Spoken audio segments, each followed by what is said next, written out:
แบบลุยเดียวเลยเนาะอันนี้ก็ไปโบราณบ่ปกติไปนำกันจะคนปกติก็ไปนำกันท2 คน3 คนบ่เอา อันนี้ถือว่าน้อยสุดเลยจะเก้าโตนี่พี่น้องเอ้ยเนาะ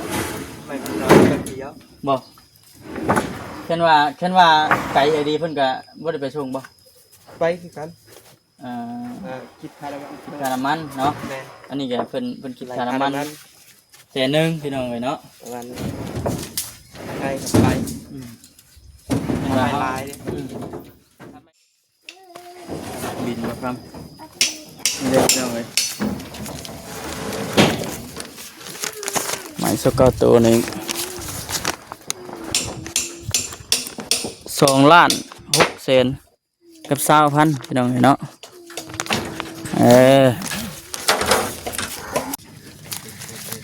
นับกันดูหอดบ่ล้าน2 ล้านเลยเนาะ2 ล้านบ่ค่อยได้นั่นดู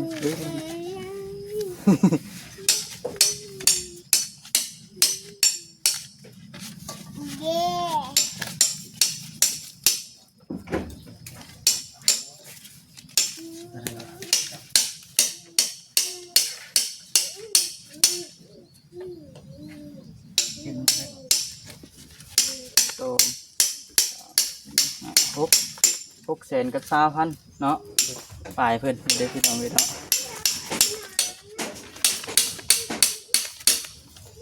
2,620,000เนาะเงินโดยโอเคขอบใจขอมุกขอบใจหลายคือการขอบใจๆโอกาสหน้าโอกาสหน้าขึ้นว่ามีอีกก็สิทางอีกคือเก่ามาส่งคือเก่าบ่มาส่งคือเก่าส่งตลอดโอเครถไถยังบ่ไปฮึบไปเฮ้ยฮึบเฮ้ยเฮ้ยขึ้นป่ะเนี่ยโอ้ว้าเชื่อสิบ่ขึ้นนะ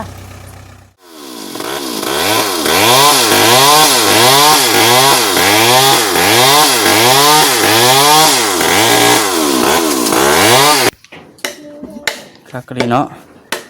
รถพันอยู่ขึ้นนะรถขึ้นกับไปแรกมันนี่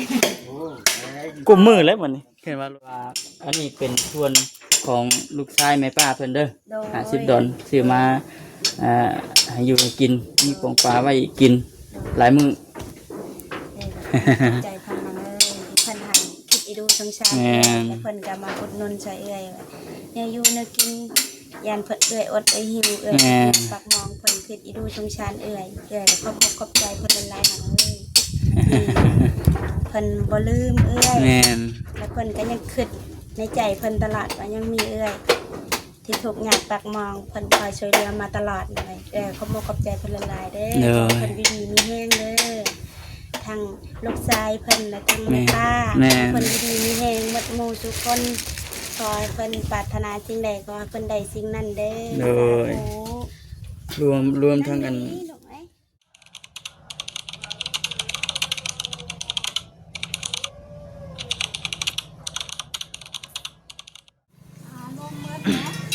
รวมมาเบิ่งราคาเครื่องในอยู่ในกินพี่น้องเป็นมีแน่แก๊สหนึ่งมีไว้แก๊สหนึ่งมาปลากระป๋อง2 แพ็คขนมไข่แพ็คหนึ่งทางแม่ป้าเพิ่นฝากเงินมาอุดหนุน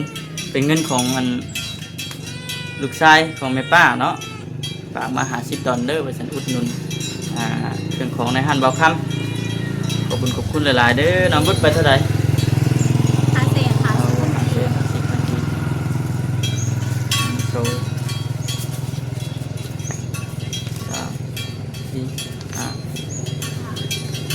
แล้ว50คนสิรุ่นไหนเด้อ50รุ่นบ่เนี่ยโอ้เนาะไม่ค่าคือใจดีแท้แต่เนี่ย50เป็นรุ่นไทยเนาะอาจจะ50,000พอดีว่าบ่ค้ำกับข้าวอยู่พี่น้องเนาะสั่งไม้นำกับเจ้าไม้ที่ว่าเฮาสิก็อื่นครัวให้เราแล้วกระเจ้าชิมาถ่ายอยู่หันบัดปักจังไรกับไปติดตามเบิ่งน้ำกันเลยพี่น้องเด้อเนาะไปพี่น้องเนาะมานั่งทานทางรถกระเจ้ามาส่งใหม่ก่อน นั่งอยู่อัน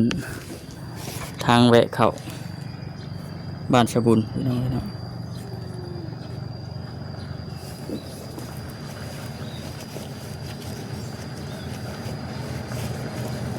เบิ่งแล้วจานบินให้ก็รีบเลย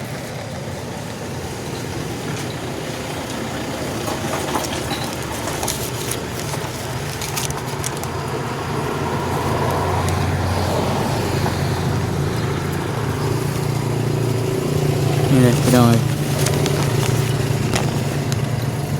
ไม้48น่ะ29ตัวเป็นไม้ยางเบิดนะแต่ว่าราคาตัวหนึงน่ะมัน80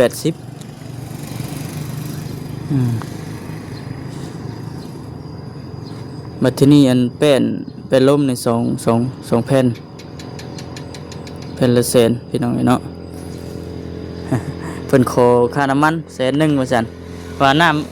เพราะว่าไม้มันน้อยนะพี่น้องเพิ่นว่าซ้ำนี่นะปกติก็เจ้ามาแก้เองนะแต่ว่าบอกคำว่าต่างหา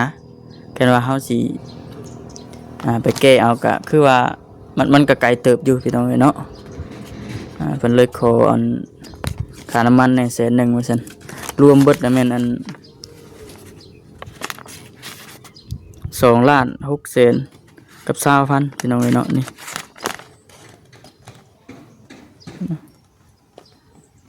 เดี๋ยวแต่ว่าอันค่าเงินนี่บอกว่าสิมาจ่ายอยู่พี่รอรถเพิ่นมาก่อนยันว่าเพิ่นบ่จักทางเข้าไปหั่นนะพี่น้องเอ้ย ทางบ่จิตกับบ่แสนเพิ่นว่าสิตามมาน้ำหลังจังเดี๋ยวสิโทรเช็คเพิ่นก่อนเพิ่นมาแล้วบ่หรือว่าจังใดพี่น้องเอ้ยเนาะก็ถือว่ากำลังเด้อพี่น้องเด้อ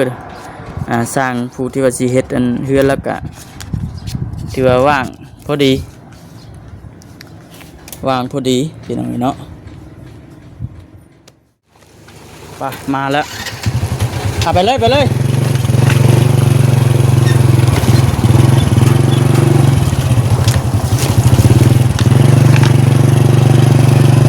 เนาะ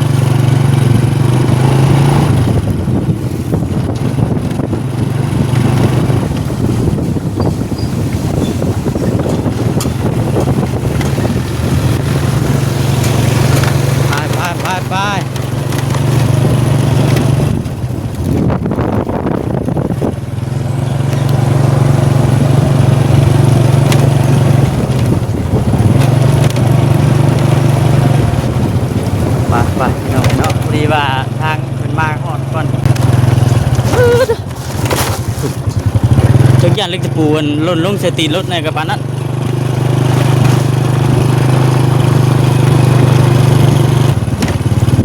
ไปพี่น้องเนาะอีกจักหน่อยอีกประมาณอีกจักหน่อยนี่แหละพี่น้องเนาะใกล้จะฮอดแล้วล่ะวิดป่าตัวนี้ก็แม่น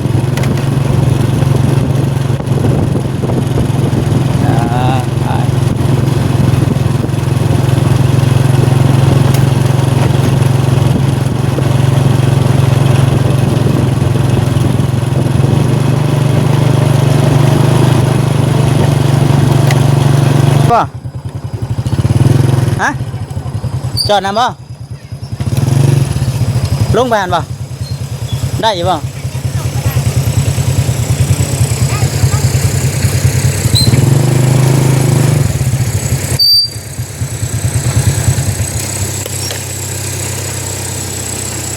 ลงเบิ่งทางก่อนมันไปได้อยู่บ่เบิ่งทางก่อน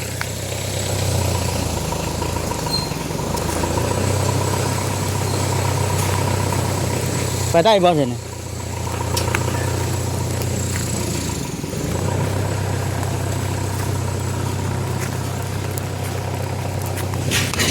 โอ้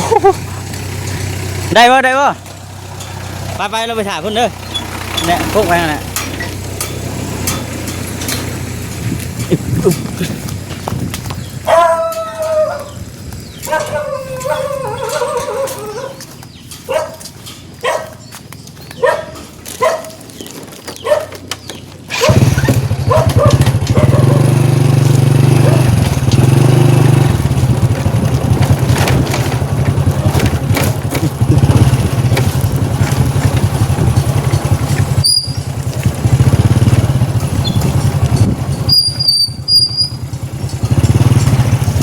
แค่ไปนี่ก็ลมอยู่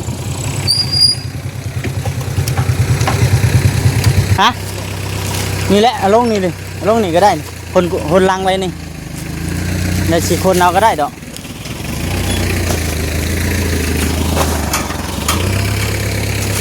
เอ้ยมาหอดแล้วพี่น้องเอ้ยมาหอดมาถึงแล้ว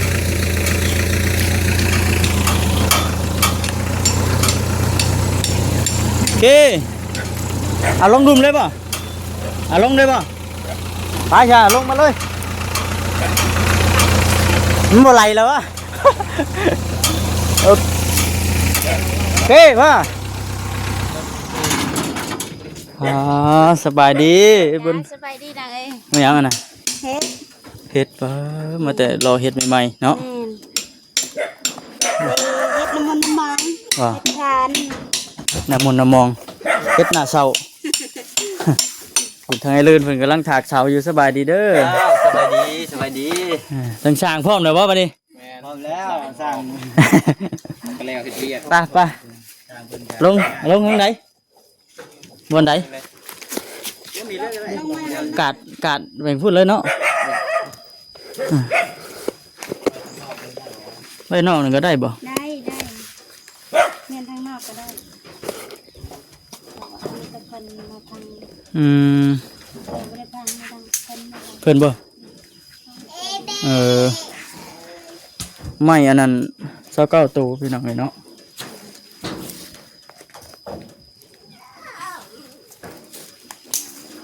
คือสิบ่ได้เฮียนทางว่าเนาะ บ่ได้เฮียบ่ได้เฮีย ทางมาแล้วเนาะทางเขานี่ แม่นทางเขาหันยาก ยากครับปลุกจุกเจ๊กที่ฝนตก คนตกอยู่ดิแต่คนบ่ตกอ่ะมันสิง่าย ไม่เจอครับ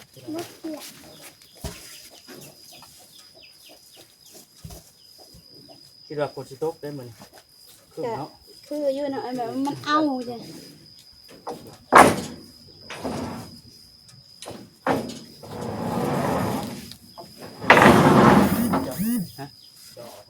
จบ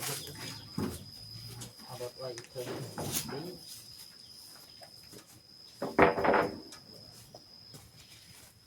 แผ่นสองแผ่นจะล้มหรอ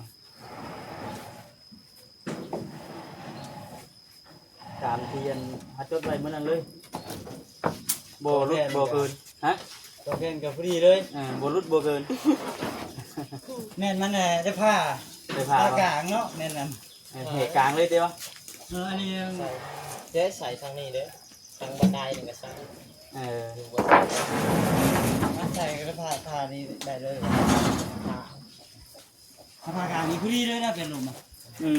เพราะว่าเขา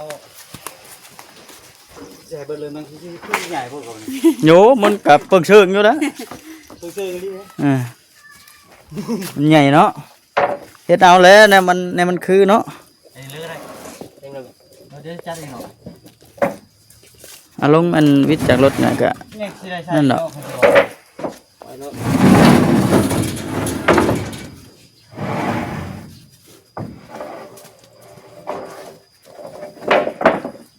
แบบลุยเดียวเลยเนาะอันนี่ก็ไม่โบราณบ่ปกติไปนำกันทุกคน ปกติกับไปนำกันทำ 2 คน3 คนบ่อันนี้ถือว่าน้อยสุดเลยจะเก้าโตนี่พี่น้องเอ้ยเนาะ ไม่เป็นน้อยแบบเดียว บ่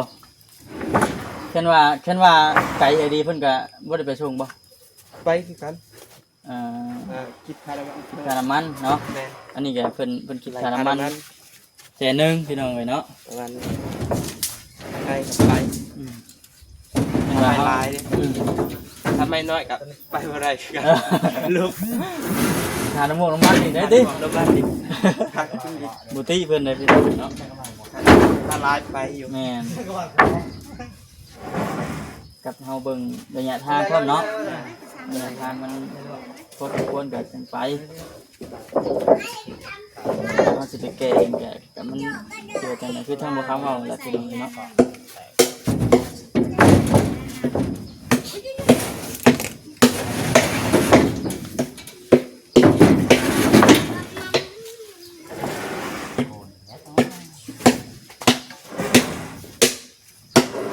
หามาเรียบร้อยแล้วบ่เฒ่าข้างหน้า แม่น เบิ่งไป ได้เอาไหม ฮะ ถ่ายไปได้ เป็นหยัง มันน้อยโคตรเลย มันน้อยโพด นี่ไอ้บาทเรียบร้อยเลยมันหัก บากแล้วแต่ว่ามันหัก แม่น เป็นได้บัดนี้เฮ็ดได้บัดนี้ ก็ซื้อเสาคุณในบ้าน เอาซื้อแล้ว แม่น อ่า นี่นะมันน้อยคุณ โอ้มันกิ่วเบ่เลยเนาะ แม่น มีแต่ บากอันนี้มันกิ่วอ มีแต่นาเจาะ แม่นมันตกอยู่เบื้องนี้ได้เสาเลย นี่ ตัวนี้น่ะไอ้แก่มาจากนั้นแหละว่าพอดีว่ามันดำนะ อืม มันดำแบบว่ามันบ่เข้ากันกับหมูนะว่าไงอ่า ตัวใดได้ตัวใดบ่ได้บัดตัวใด ตัว บ่ นี้นะบ่ได้ ตัวนี้บ่ได้ อันนี้เป็นชาวทั้งวัวกระได ส่วนที่เฮาบ่เอาน่ะมีแต่ตัวเดียวนี้ แม่น อืม แกหันเอาเบิด แต่ว่าครบแล้วบ่ ครบแล้ว เนาะ มีแต่ตัวนี้แหละเอามาแบบมันดำมันบ่เข้ากันกับหมูคู่มันเลยก็เลย เอาออกไป ขัดเอาบ่ใส่ดีกว่า มันดำเดี๋ยวบ่ได้ใส่มันก็ดำเนาะว่าไง หากก็ขุดได้คุมหนึง แม่นแต่ว่ายังบ่ ยังสิได้ขุดพี่อีกเลยเนาะแม่นบ่ทาง เด้บ่อน ให้ ไม่เน็บไว้ นี่ เออคอยเฮ็ดไป คิดว่าชื่อบ่ได้มาบ่สวยว่ะ จะช่วยเลยดิ เล่นเข้าตลาดอีกดิเล่นเข้าตลาดเลยพอดีมาแต่ตลาดแล้วแวะสร้างไม้เพิ่นมาเลยบัด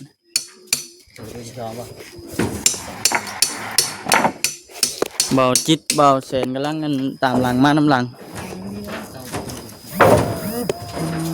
โธ่ต้องเลยบุญเพิ่นกันเบิดโธ่ครับดีเนาะเฮ็ดกำลังออกพี่น้องเอ้ยเบิดช่วงเฮ็ดปวกออกแล้วก็เฮ็ดอันเฮ็ดดินเฮ็ดคาเฮ็ดไข่มีบ่เฮ็ดไข่หน่อย มีดอกเดียวเด็กไก่มีดอกเดียว นี่เด้ไปช่วยแล้วก็บ่ทันคนคือกันเด้เนาะ ช่วยนางเอก เบิดละบาทเนี่ยโอ้ แม่นบ่พ่อ แล้วก็มีแต่สิอันจ่ายเงินให้เพิ่นก่อนพี่น้องเอ้ยเนาะ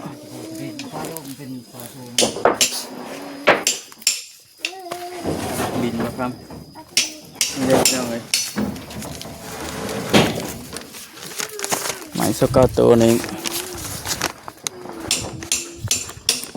2,600,000กับ20,000พี่น้องเอ้ยเนาะ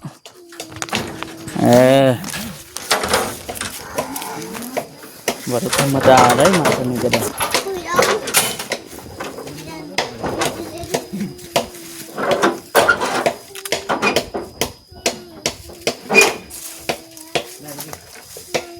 จังหน่อยแล้วแหละจังล่างลูก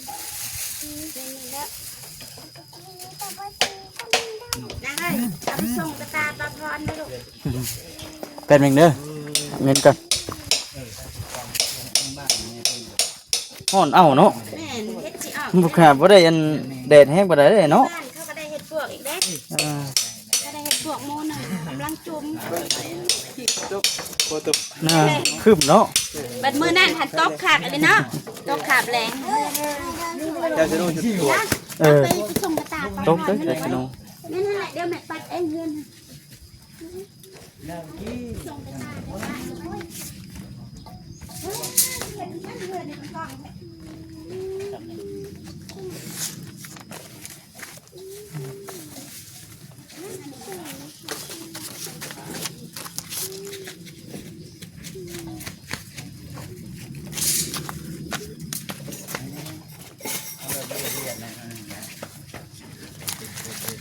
ับเบิ่งเด้อฮอดบ่ล้าน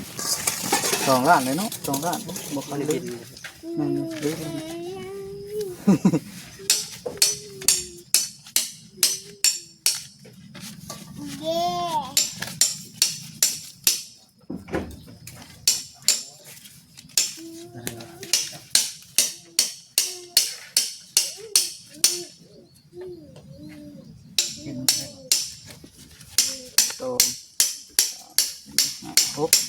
600,000กับ20,000เนาะปลายเพิ่นเด้อพี่น้องเอ้ยเนาะ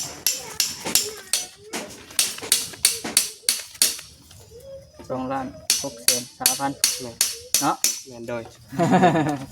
โอเคขอบใจขอมุกขอบใจหลาย คือการเข้าใจ ๆโอกาสหน้าโอกาสหน้าขึ้นว่ามีอีกก็สิทางอีกคือเก่ามาชมคือเก่าบ่ มาส่งคือเก่าส่งตลอด ถึงตลอดโอเคขอบใจเดินแต่ระยะทางเนาะขอบใจคือกันนี่ออกไปนี่จะว่าได้อยู่จังนี่ ได้คือกันได้คือกันมาเข้าไปนะ ส่งสิลมอยู่เบิ่งเดี๋ยวว่าทางออกทางเก่าบ่ ออกทางโค้งทางสลาเนี่ย อืม เราข่าวมาทางชื่อว่าเป็น แม่น ทางชื่อยักลงออกทาง อื โค้ง มเย็นว่าช่วงสิเดียวอย่างจ้ะ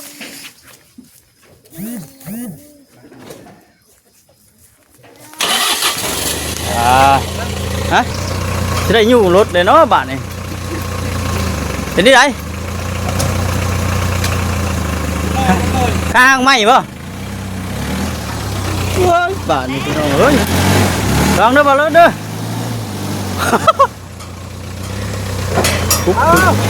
อึด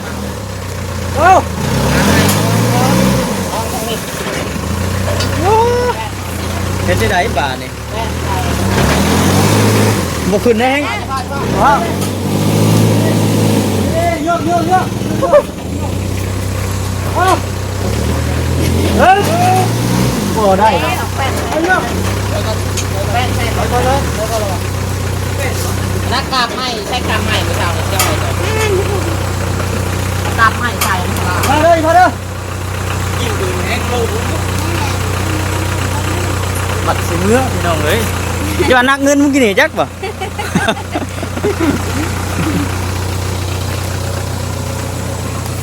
กราบไม่ใช่ เอากาบไม่ใช่ก่อน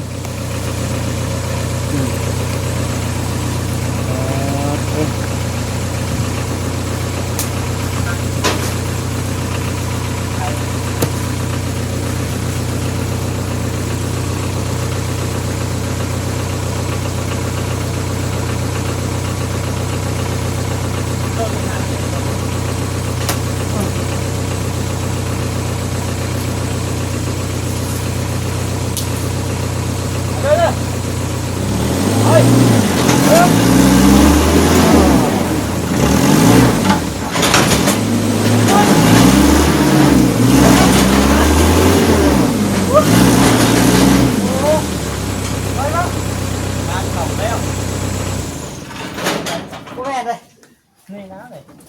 ดินมันบวมมันเบาเลย มันเป็นดินด่างแน่ก่อน ดินทรายเอาไม้ใส่ไปให้มือเนาะมันก็ขึ้นเนาะใช่ไหมเท่านั้น พูดใช่ป่ะ บ้านเนี่ยไม่ ว่ากราบไม่นี่มั้ย ทำไมแก จังหวัด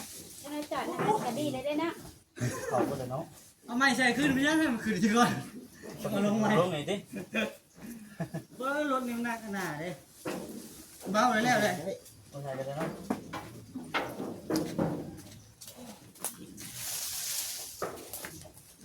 แจ้งเธอเห็ดอ่ะ อ้าว เรื่องนั้นมีข่าว ยังไม่ได้ล้าง อยู่เลยเนาะ ยังไม่ได้ล้างเห็ดซ้ำขึ้นมันแดดลูกขึ้น ขางหน้าไม่รู้เจ้าน้ำมันขึ้นเลยไม่ใช่เนาะยืมเงินพี่เราเฮ้ยมันเห็ดเนาะเมื่อกี้นี่มันก็เป็นขึ้นมาใหม่จ้ะ โอ้มันขึ้นมาหมดมันก็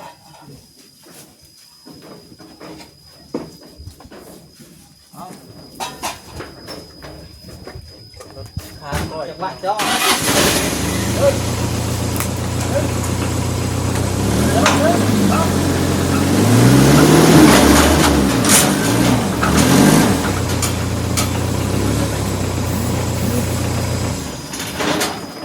ได้ว่าใส่เครื่องใหม่ว่าอย่างไรหรือว่าเอาพดไหม้ก่อนพดไหม้บ่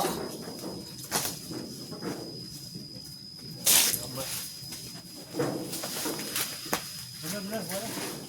พดไหม้ใส่เอามันรถมันมิดเนาะติดขึ้นบ่อยเนาะใส่กดไม้เนี่ยใส่ข้างในมันไม่ใส่ จังหวะมันมือมันจ่อเนี่ยทางหน้าประตูมันเนาะตัวเส้นที่ไปจากเมื่อไปจ้ะ ยังบ่อยากเมื่อพอดิ ตัวเส้นไปจากเมื่อไปจ้ะ ขึ้นด้วยฮะมาคุยอ่ะน้องขึ้นด้วยจ้า ขึ้นไปโยกแล้วมึงปะ ขึ้นไปหยุ่งเนาะให้มันนักแหน่นะ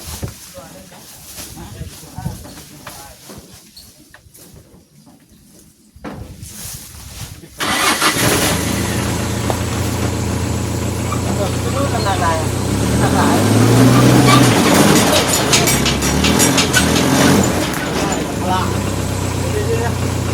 อะไรก็ไม่ยังบ้ามันอะไรไหมหันไปช่วงกันป่ะ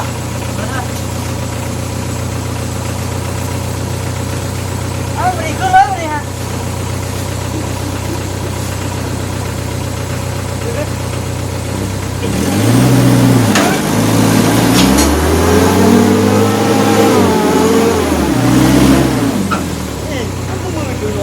เอาเลย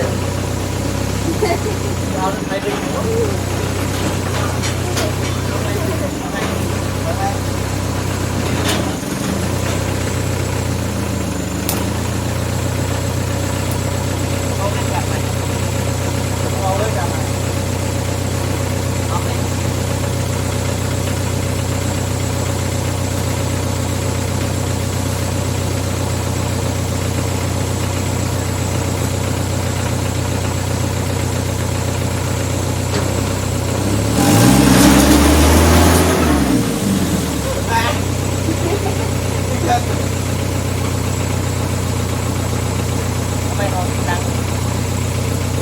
เบี้ยทำไมห้องตีลังเนี่ยที่ไหนไอ้เลินเอาคนเฮ็ดได้บาทนี่โอ้ยพี่น้องงานเข่าแล้วเอาไม่หนุนไว้ป่ะ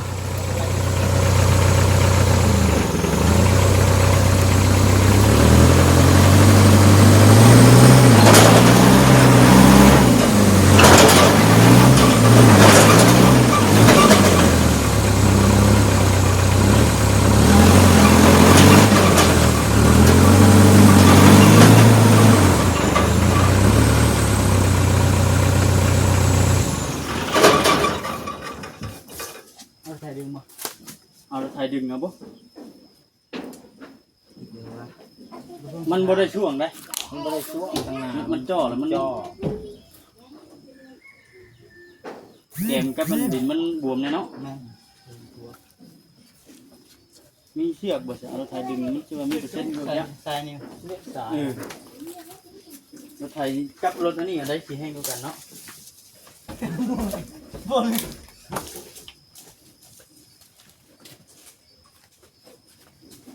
โอ้เจ้าพี่น้องไอ้เบิ่งเฮาเบิ่งนี่จากที่เบิ่งในตาเปล่านี่คือบ่ทงสิ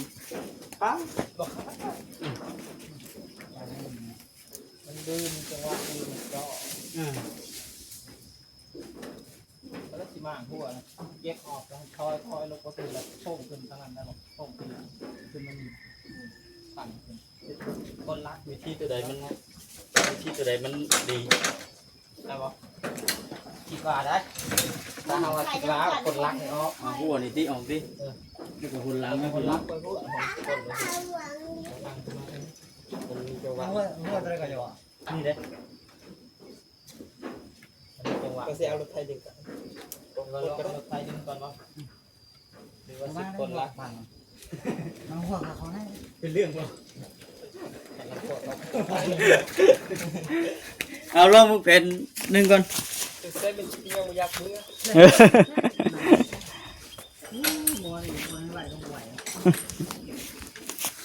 รสชาพี่น้องเอ้ยปัจจุบันนะสิเอาอันรถไถลากเอาบัดแกเอาว่าสิได้บ่หรือว่าจังใด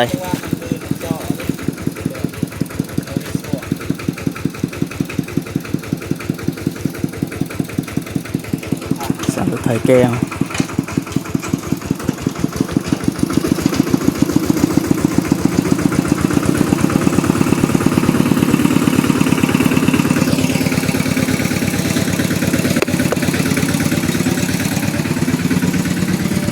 มันบ่ได้แบบว่าโลมันนั่นพลึกดอกเด้อแต่ว่ามันจ่อมันซ่อแล้วกับทางเนินเลยมันหมื่นเนาะมันจ่อเพราะ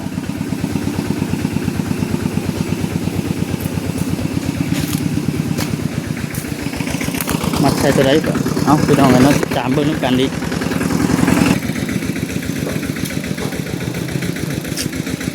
ม่วนเลยไปเลยแล้วกำลังเรียนเอารถไถไปคนหลังมาแก้เอา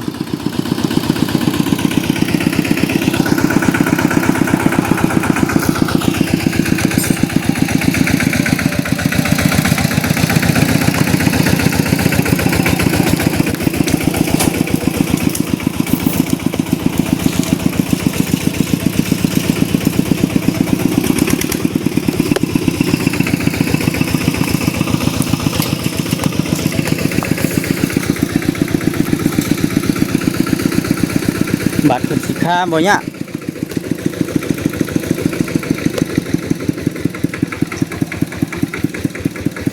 มีบ่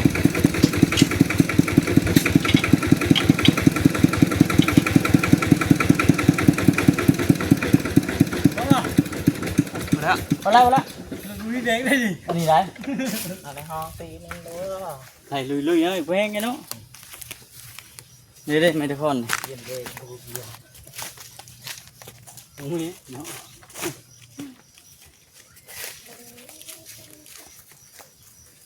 ยังชายยังไงบ่คิดจะบ่เสร็จจะได้สำเร็จบ่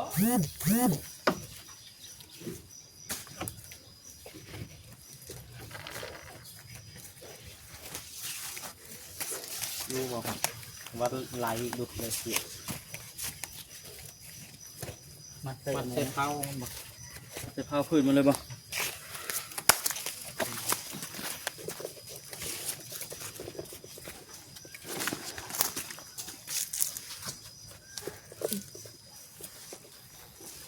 จังหวะเพิ่นเดินบ่มีจังหวะมันโนนขึ้นมาเทิงอยู่ มันคือเขาบอกแล้วมันบริช่วงมั้ ถ้าย แม่นว่าเขาว่าให้ลงนะครับปล่อยลง มันบอก ดินดาดนะบ่จะลมนะดินเสือ มันนั่นเนาะ เป็น เอาเลยให้เลยสตาร์ทเลยสตาร์ทเครื่องเลยอ่ะ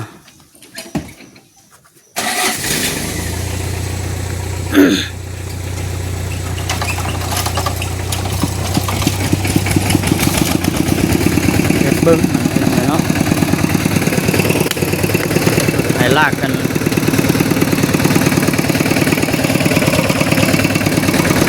ปึ๊บเล็กอีกเล็กอีกปึ๊บเฮ้ยอ๋อตุ๊กงานเขาแล้วพี่น้องเอ้ยรถไถยังบ่ไปปึ๊บไปไปไปเฮ้ยปึ๊บปึ๊บปึ๊บเฮ้ยวู้ขึ้นป่ะเนี่ย โอ้ว้าเชื่อชิบุขึ้นนะตุ๊ก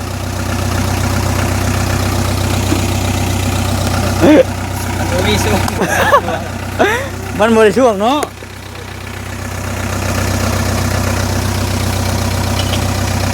เอ้ยเป็นมึงมีเสียงนี่แกเพราะให้จักเป็นเชือกขาเขาสิได้ดิ ดินโดนเป็น ท้ายลงอีกเนาะออกทางเก้าว่าดีว่าไปนี่ออกเก้าพุ่นเลยเนาะ ออกตัวนี้ได้ป่ะ เบิ่งช่องสิได้อยู่ ได้ก็ออกตัวนี้เลยสามารถสลับขึ้นมาต่อ แปลงได้เอานี่บ่ไปเบิ่ง ต่อ เนาะ ดูเนี่ย รอเบิ่งกัน คนได้เขาเคยออกไปอยู่ ช่วงมาแก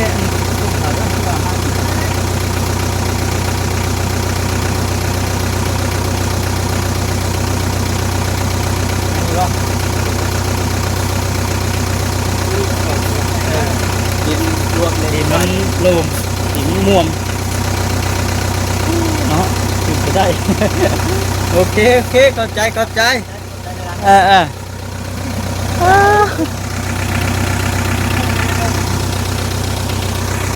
ากันนั่นผมกินนี่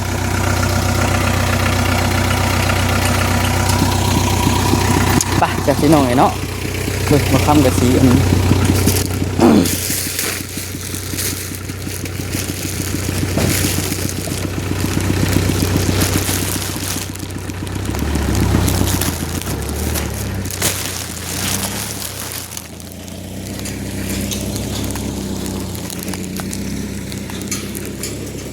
ชื่ออันนี้พี่น้องไงเนาะ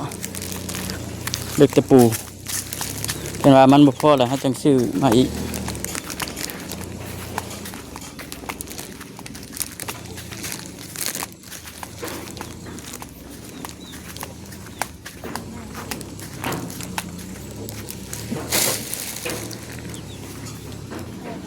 วิทย์บ่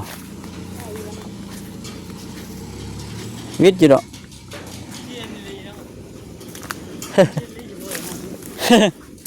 โซเฟอร์ติดพีป่ะป่ะว้าแดดกำลังจ้าเลยได้ป่ะ แม่นแล้ว ช้างเพิ่นก็เป็นเลินเพิ่นกำลังกันบากเสาบากเสาหาก็ได้อันต้นสุดท้ายป่ะตัวนี้ซื้อเล็กแต่ปูมาน่ะอันปูแปดกับปู10อย่างละ2 โลคันเราพ่อจังซื้อใหม่อ่ะ เอาใหม่เลย ไม่เอา ดีสิลงมาเบิ่งอู้ฮ้อนยังไอ้บุญเพิ่นกำลังแกงเฮ็ด เลยนะ โถ่ กำลังล้างเฮ็ดแกงอยู่นะ ล้างเฮ็ดแกงฮ้อนพี่น้องเอ้ย ผู้บ่ายเลยพี่เจ้า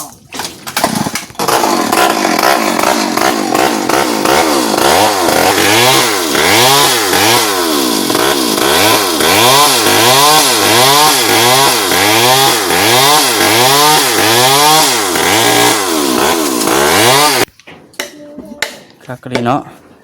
คนรถพันอยู่ขึ้นนะ อืม รถเพิ่นขึ้นก็ไปแรกมานี่ กุมมือแล้วมันนี่เห็นว่ารถเราบ่ขึ้นเนี่ย มาถ้ามีบุญด้วยมานั่งนี่ก่อนก็ได้พอดีจังกันแกงเดี๋ยวมันมอบเครื่องอันนี้ก่อนแล้วก่อนนี่ ให้เอาขึ้นหน้าแล้วลูกไว้ พอดีว่าทางอันลูกชายของแม่ป้าพี่พรเพิ่นฝากเงินสมทบมา โดย 50 ดอลซื้อในยูนิกินเด้อไปฝากไปต้อนมาซั่นซื้อสิ้นหลอดพี่น้องไงเนาะ โดย สิ้นหลอดคักบ่มันแซ่บอยู่บ่ แสบอยู่นะแต่ว่า สิ้นหลอดเป็นไง ปากบ่แสบแต่เอ้ยก็ยังรู้สึกว่ายังแสบนิดนึงว่ะไป เอา ใช้ใหม่ๆว่ะมาเบาลูก แล้วก็อันเพิ่นอุดหนุนห้านซอยแน่พี่น้องไงเนาะเป็นปลากระป๋องปลาโถ่ปลากระป๋องปองปลา2 แพ็คแล้วก็อันขนมไข่ อันนั้น นี่เป็นแพ็คหนึ่งไว้ตอนคนน้อย ตอนคนน้อย ให้ไปใช้เบิดเลยมัน น้องเพิ่นเอาไปเลี้ยงงัวน่ะ โอ้ไปเลี้ยงงัว แม่น้องไผ่ น้องไผ่มานี่ได้ค่ะ ไผ่มานี่ออกอันนั้นเข้ากลางบ้าน เข้ากลางบ้าน ไผ่มานี่ แล้วก็อันไว้ยำนี่เด้เธอปริวาอยู่ห้านบัดอันไว้บัดเบิด โดย ก็เลยเอายำนี้ โดย มาแทนคักปัญญังบาทนะแต่ว่าอันนี้เป็นส่วนของลูกชายแม่ป้าเพิ่นเด้อ โดย 50 ดอลซื้อมาให้อยู่ให้กินมีปองปลาไว้กินหลายมื้อ ใจพันมาเลยเพิ่นให้คิดอีดูสงสาร แม่น แล้วเพิ่นก็มาอุดหนุนช่วยเอื้อยว่าเนี่ยอยู่เนี่ยกินยานเพิ่นเอื้อยอดหิวเอื้อยปักมองเพิ่นคิดอีดูสงสารเอื้อยก็ขอบใจเพิ่นหลายๆหนังเลยเพิ่นบ่ลืมเอื้อย แม่น แล้วเพิ่นก็ยังคิดในใจเพิ่นตลอดว่ายังมีเอื้อยที่ถูกงานปักมองเพิ่นคอยช่วยเหลือมาตลอดเลยขอบใจเพิ่นหลายๆเด้อเพิ่นดีๆมีแห้งเด้อทั้งลูกชายเพิ่นและทั้งแม่ป้าเพิ่นดีๆมีแห้งหมดหมู่ทุกคน ขอให้เพิ่นปรารถนาสิ่งใดก็ให้เพิ่นได้สิ่งนั้นเด้อ โดย รวมทั้งอัน ดอกไม้ มาจ่ายค่าไม้ในกับปานนั้นพี่น้องเนาะมื้อนี้ก็ได้ โดย ไม้ก็ถือว่ามาฮอดมาถึงไปทีพ้อยแล้ว โดย มีแต่ว่าอันทั้งสร้างเพิ่นแล้วก็ทั้งอันไอ้เลินพากันดำเนินเลยบัดถึงทั้งสร้างแล้วเวียกคักแน่เลยเนาะไปเนาะ เลิกก็ยังบ่เลิกได้ติ เออ ส่วนอัดนี่เลย ฮะ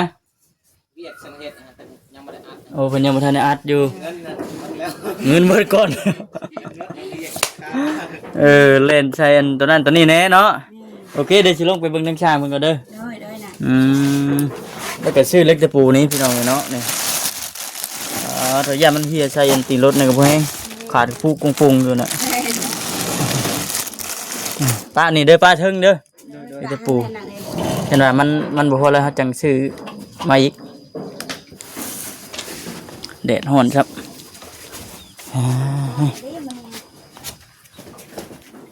มัดได้เฮ็ดได้บัดปะเนาะหน่อไม้นี่เนาะ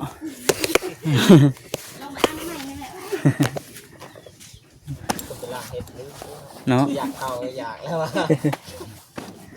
อยากเข้าบ่ไหวเลยติ ลงไปเอาผักกับน้ำไม้ให้แม่เด้อเอาขึ้นมาพี่เด้อใส่แกงเห็ดเด้อไปหลัก เอานะแม่สิ เอาไว้เพิ่นอยากกินขนมอีกสิ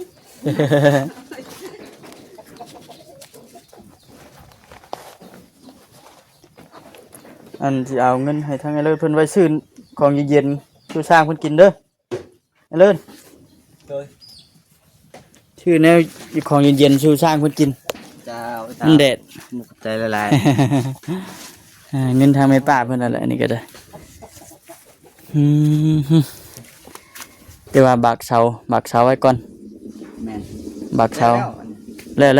แม่นมีแต่มีแต่ใส่ไม้เลยก็ยกขึ้นมา